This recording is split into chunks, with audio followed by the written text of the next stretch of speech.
Welcome to the Relational Grace Podcast, where we share the teachings of Pastor Nick Harris, who taught us that Christianity is not a religion, it's a relationship. I'm Jamie Russell, Pastor Harris's son. Just a quick reminder regarding the series.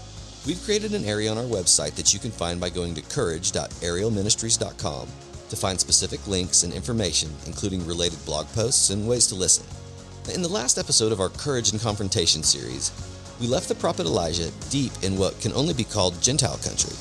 If you remember, God had sent him to the Phoenician village of Zarephath, which was located less than 10 miles from what the people of Israel believed to be Satan's headquarters on earth, the city of Tyre. In fact, on several occasions, Satan is called the King of Tyre. This is especially true in the book of Ezekiel. The prophets of God believed that the people who lived in this area actually worshipped Satan. However, they believed he had disguised himself as the god of Baal, the god of the storm. He was depicted as a powerful bull, usually made of gold, but underneath the powerful image and the extensive gold was Satan. The great prophets of Israel stood behind all false religions, as we saw last week when God appeared to Elijah at the Wadi Hareet and told Elijah that he was to take up residence in the village of Zarephath. The prophet must have said, "Oh no." Without question, this is one of the last places on the planet that the prophet of God wanted to go. It was not only because the village was located in Gentile country, and it was not only because Satan was worshipped there, disguised as Baal, it was because he lied to know the meaning of the name of this place. The word Zarephath in Hebrew means this: the place of the refiner's fire, or the place of purification. The man of God could certainly read between the lines. He could see that God was sending him to this place to eliminate all his inner impurities, and that can be a painful process. And that's why the prophet probably shuddered at the thought of living in this village. But he went to Zarephath anyhow. Once he had settled himself into the new environment, he was surprised. Things were not nearly as bad as he imagined. Think about this. God had provided him a place to stay in a house of a local widow and her son. And there, God was miraculously feeding him. Every day the hostess would make cornbread from meal that she had taken from the bottom of her flour barrel, and with the last few drops of cooking oil from her jar. But the next day, the same amount of meal and oil would miraculously appear again. So while other people were starving to death, these three people, the prophet, the widow, and her son, had enough to sustain themselves. And the good news is this: the provision continued for many months. But trouble was on the horizon. Satan would not allow these activities of God to go unchallenged, as we see in Pastor Harris's message. So with that introduction, let's dive into the fourth teaching of the Courage and Confrontation series titled, The Dead Boy. Beloved, I can assure you that while Elijah was living in Zarephath, Satan and his demonic hosts were taking their measure of this new prophet. They watched him come in, they knew who he was, and they began to focus their eyes upon him. They wanted to see what this man would do, what he wouldn't do, and more than that, they wanted to find out what he was made of. You see, Satan and his minions were watching Elijah because they knew one thing. They knew he was a true man of God, and they didn't like the fact that a true man of God had suddenly dared to invade their territory. The evil one knew that he could not allow Elijah to remain where he was indefinitely. If he allowed Elijah to stay in Phoenicia unchecked, he would wreak havoc, and Satan knew it. Elijah had to be challenged. Now let me tell you one thing Elijah did every day that most disturbed Satan and his malignant hosts. This prophet, every single day of his life, spent time in prayer. And I can assure you of one thing. When this prophet prayed, he prayed powerfully and he moved mountains. I know this because I know the Word of God. Listen to our text for this morning from James chapter 5, verses 17 and 18. It says, "And Elijah was a man with a nature like ours." Now that's a big statement. In other words, he wasn't a whole lot different from any of you. He was a man with a nature like ours, and he prayed earnestly that it would not rain, and it did not rain on the land for 3 years and 6 months. And he prayed again, and the heavens gave rain, and the earth produced its fruit. You see, the Epistle of James tells us, in a sense, that when Elijah prayed, he prayed effectively and fervently. And the Bible says the effectual fervent prayers of a righteous man availeth much. Things happen when godly people pray, especially if they pray effectively and fervently. And I can promise you that if you learn to pray effectively and fervently, it will bring Satan out of hiding every time. You start praying effectively and fervently, and he's going to come against you. And whenever a person of God begins to pray in this matter, it shakes his kingdom. Now, I'm emphasizing the words effectively and fervently to describe the prayers of this man for one reason. I do this because there is a form of prayer that is neither fervent nor effective. I've prayed a lot of non-fervent, non-effective prayers in my life.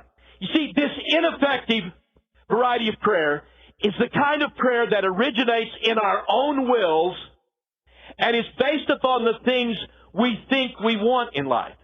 You know, I'm talking about those so-called gimme prayers. You know those prayers. Lord, give me this. Lord, give me that. Lord, give me the other. Gimme, gimme, gimme. Well, the trouble with gimme prayers is this. They really do not accomplish anything, and they have no lasting impact. But there's another form of prayer that is radically effective. And this is the kind of prayer that does not originate in our wills. It originates deep in our spirit persons. And this form of prayer does not ask God to give me anything. It asks God to use me. There are your two forms of prayer. Gimme, use me. And when this kind of prayer is released, this use me kind of prayer, it causes our will to be merged with the will of God and our thoughts to be merged with the thoughts of God. And let me tell you this. This kind of prayer is effective. It will move mountains. It'll bring down kingdoms. Trust me on that. I can assure you that Satan knows what I'm saying is true. You see, beloved, this kind of prayer, this use me prayer, wounds him. And it threatens his kingdom. And when he finds someone praying this way, he fights back. You just begin to pray the will of God. Just begin to pray in the Spirit. Pray those kind of prayers where your understanding is not fruitful, but your Spirit is interceding through you. You pray that way, and you see what happens. Satan will come against your home. He'll come against your family. He'll come against your finances. He'll assault everything and anything we hold dear. And do you know why this is? Do you know why Satan is, what he's trying to do when he comes against us? I can tell you what he's trying to do. He's trying to distract us. You see, he knows that if he can only distract us, if he can keep our attention on our circumstances, he can stop us from praying effectively and fervently. Now let me tell you one of the most distracting strategies that Satan uses on the people of God today. Now get ready for this. You ready? His strategy to distract you. You ready? He delays the answers to our prayers. He can do this, you know. In fact, the Bible tells us that Satan will actually do battle with angelic messengers of God to stop God's answers from getting through to us. You see, Satan reasons like this. If he can prevent or delay our prayers from being answered, that will discourage us. Discouragement will lead to doubt, and doubt will lead to unbelief, and we will stop praying. That is one of his primary strategies. Now, we can see that exact situation in the prayer life of the prophet Daniel. Do you remember?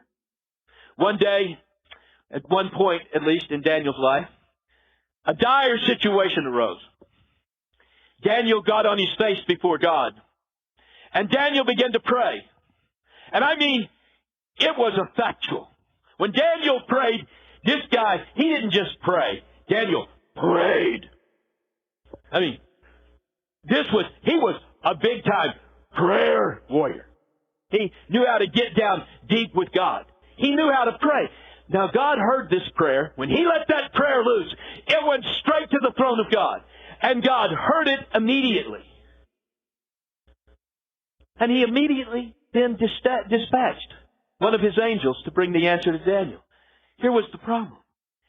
Daniel had been praying aloud. Now that's the most effective way to pray. Don't think it, say it. But it's got repercussions when you say it, because when you say it, the evil one hears what you say as well. The evil one can hear Daniel's prayer. And when he heard what Daniel prayed, Satan went, uh-oh. Now that's Philistine. Uh-oh. I'm going to teach you a Philistine word. Wow is Hebrew.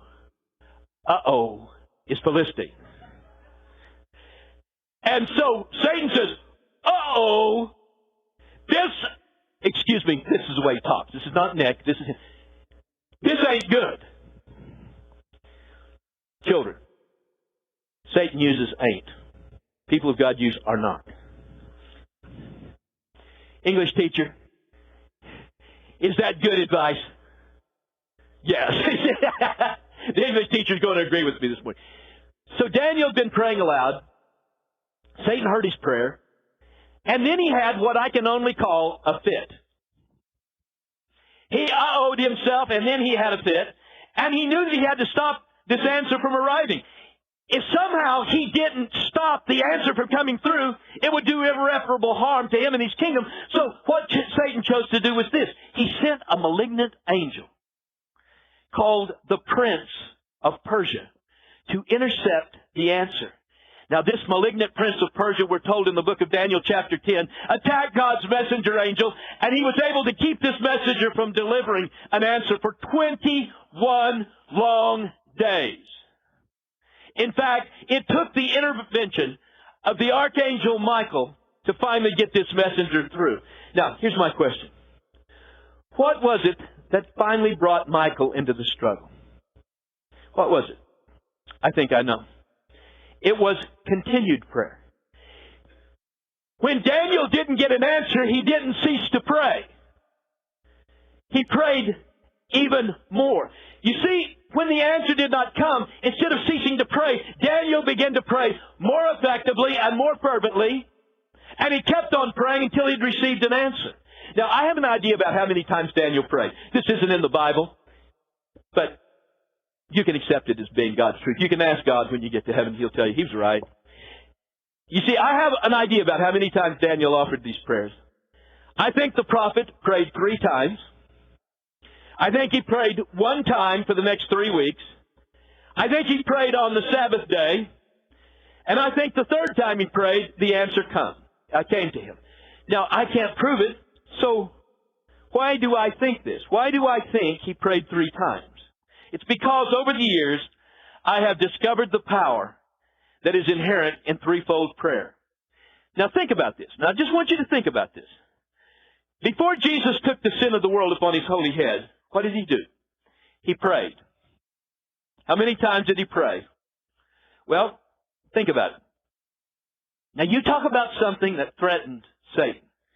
It was the prayers of Jesus. Satan's hooves shook and his horns trembled whenever Jesus prayed, and it made his tail quiver. And on one occasion at least, Jesus prayed a threefold prayer. In fact, I want you to listen to Matthew chapter 26, verse 44. It said, "So Jesus left them and went away." I scared myself. And prayed the 3rd time, saying the same words. Wow. You see, Jesus prayed 3 times, and the 3rd time he prayed, he got the answer to his prayer. In fact, from that point on, Jesus knew exactly what his Father wanted him to do.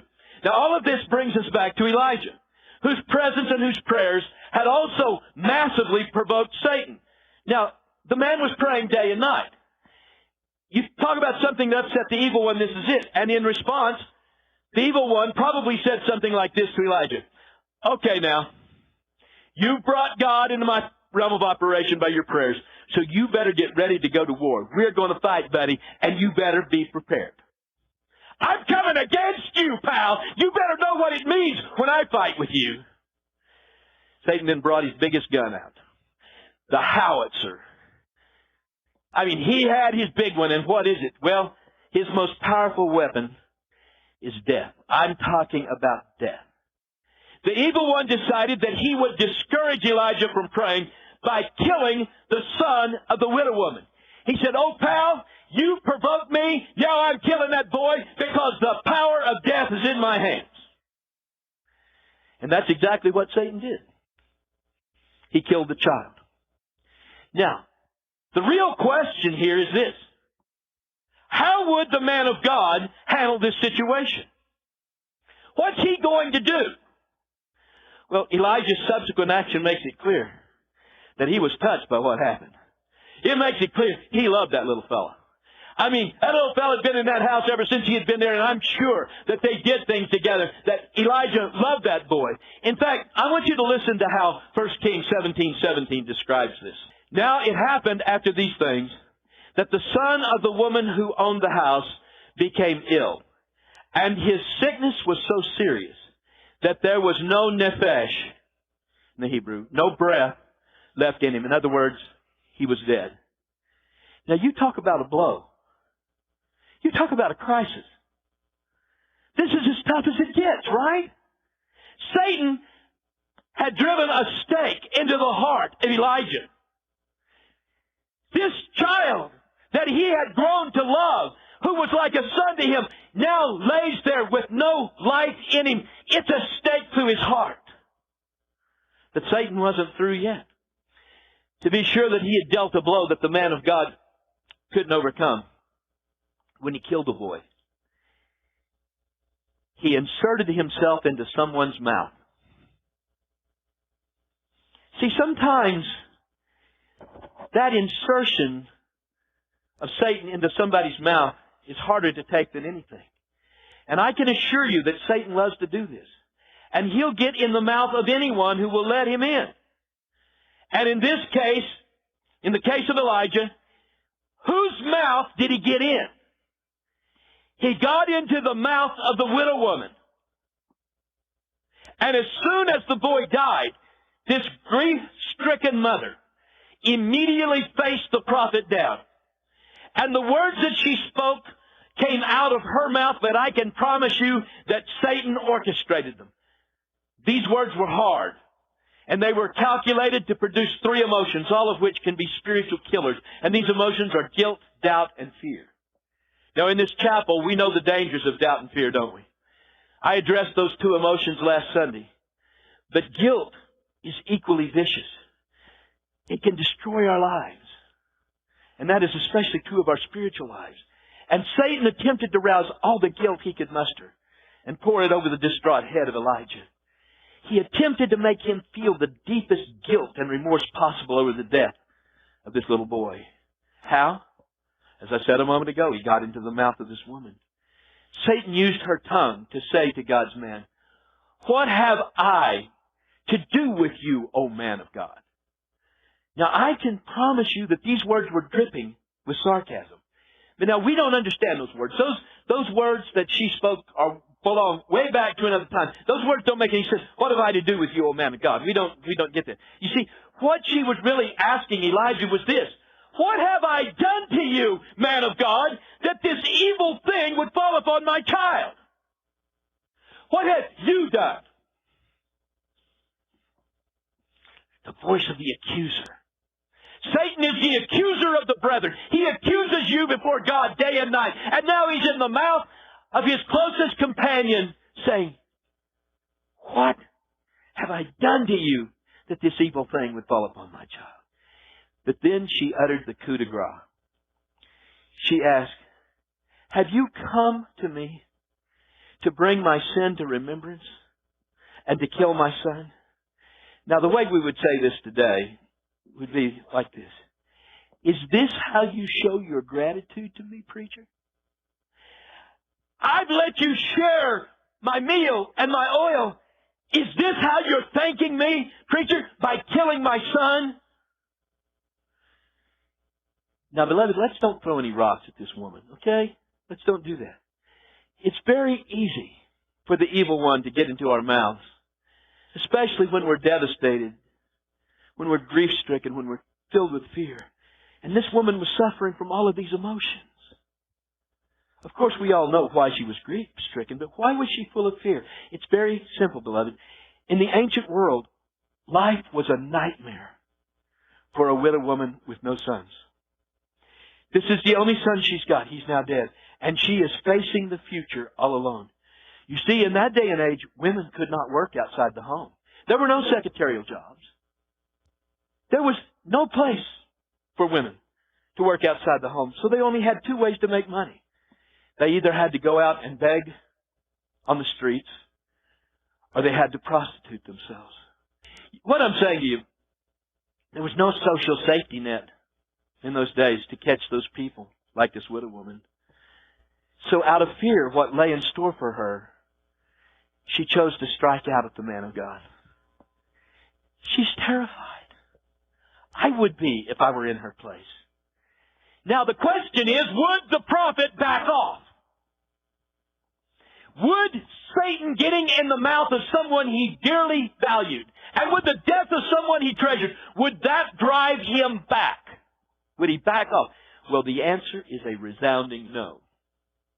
In fact, what Elijah actually decided to do is stunning. In fact, it boggles my very mind. He decided that he wouldn't take the death of this little boy laying down. In fact, he decided to counterattack. He boldly picked up the lifeless body of that little boy from his mother's arms, and he climbed the stairs to his attic room, and he laid that little body on his bed. You see, Elijah was fixing to go to war. Satan had done his thing. Now Elijah was going to do his. He laid the little body on the bed. Why does he do this? Because he believes that this child's life is going to be restored. Why would he believe that? Well, he believed God. And God had said to him, when he sent him to Zarephath, what does he say? When he comes to the gate of that city, God says to the prophet that this widow woman and her son would be sustained until the drought ended. That's God's promise. So he knew Satan had done this, not God, and he knew that God would undo it. That was God's promise. And Elijah interpreted that promise to mean that this boy would not die. At least it meant this boy would not stay dead. That was God's word. This meant his death couldn't be the will of God. This command to kill this child had come from Satan. So Elijah rose up and challenged the evil one. How did he do it? Once again, it was through prayer. Look at the words of 1 Kings 17:21. And he stretched himself out on the child one time.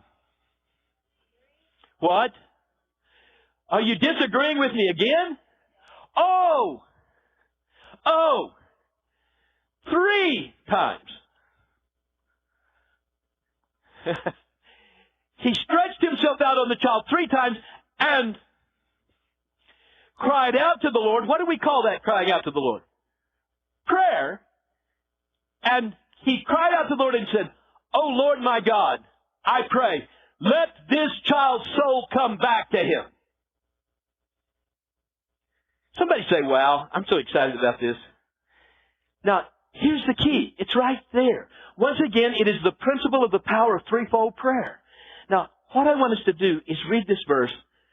I think I've got it on the screen. I want it up there because I translated out the Hebrew myself, which makes it far better than any other translation I know. This is the Harris translation of the Bible. Okay? The prophet stretched himself upon the child 3 times, and each time he cried to God, "I pray let the soul of this child," in other words, let his breath come into him again. Now, there it is, beloved. There is faith at work in prayer, and a prayer like this is always rewarded. Look at these promises. Matthew 21:22. Look at this. Read it on the screen. "And whatever things you ask in prayer believing, you will receive."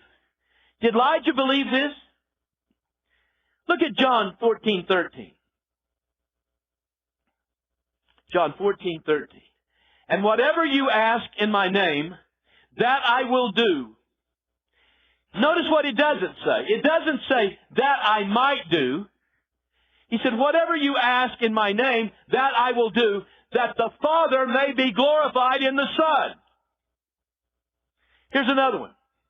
John 16:24 and 25. Until now you have asked nothing in my name. Ask and you will receive, that your joy may be full. These things have I spoken to you in figurative language. But the time is coming when I will no longer speak to you in figurative language, but I will tell you plainly about the Father. Now try 1 John 5:14 and 15. 1 John 5:14. Now this is the confidence that we have in Him, that if we ask anything according to His will, He hears us. And if we know that He hears us, whatever we ask, we know that we have the petitions that we have asked of Him. Now, go back, Fred, if you would, to verse 14. And just look at this just for a second. Now, this is the confidence. This is why you can be confident when you pray. Confidence that we have in Him if we ask anything according to His will. Now, don't go offering some of those gimme prayers and thinking God's going to jump on your gimme boat. Not going to happen. Beloved, I can tell you that the prayers that we pray will be honored if we ask in the will of God and if we refuse to fall into doubt and unbelief. See, Elijah could have laid down on that boy 80,000 times, but if he doubted God was going to do anything, nothing would have happened. He didn't. When he stretched his body over that of that boy, he expected the breath to come back into him. God will not honor doubt and unbelief. Now I want us all to remember what James tells us in his epistle. Talking about James 1:6 through 8. Look at this.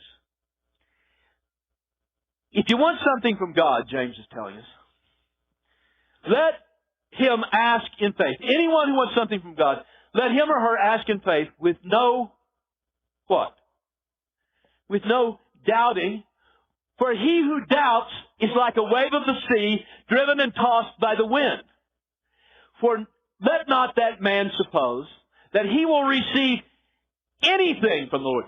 Nothing is going to happen if you pray in doubt and unbelief. Why? Because he is double-minded in all of his ways. God will not honor a double mind. God will never honor unbelief. He will never prosper doubt and unbelief. But then, when we are like Elijah, and when we believe the promises of God, things begin to happen. Now just listen to this. 1 Kings chapter 17, verses 22 through 24. Then the Lord heard the voice of Elijah. Why is he hearing? Because he's not wavering. He's praying, believing something's going to happen, and nothing is going to short-circuit it. Then the Lord heard the voice of Elijah, and the soul of the child came back to him, and he revived. And Elijah took the child and brought him down from the upper room into the house, and gave him to his mother. And Elijah said, You see, sister? All of those things you said to me, do you see?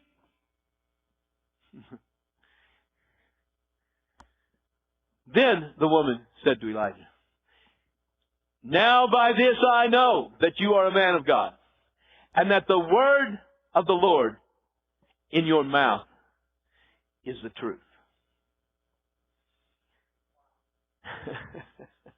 Thanks, James. Can you see? James 5:16 is right. Effectual fervent prayer avails much. So here's my question. Where are you this morning? Are you facing situations that seem impossible to you? If you are, if you've got those impossible situations, then remember this. If you have been born into the family of God, nothing can happen that you and God cannot conquer. You see, having God on your side is like having the 8,000-pound gorilla. You're just going to sleep wherever you want. He is going to be there for you. And Satan pulled on Elijah the biggest stick he had, that's death. And through God, the man of God took the stick and broke it. Uh-oh, he's right. Okay, that's my teaching for today.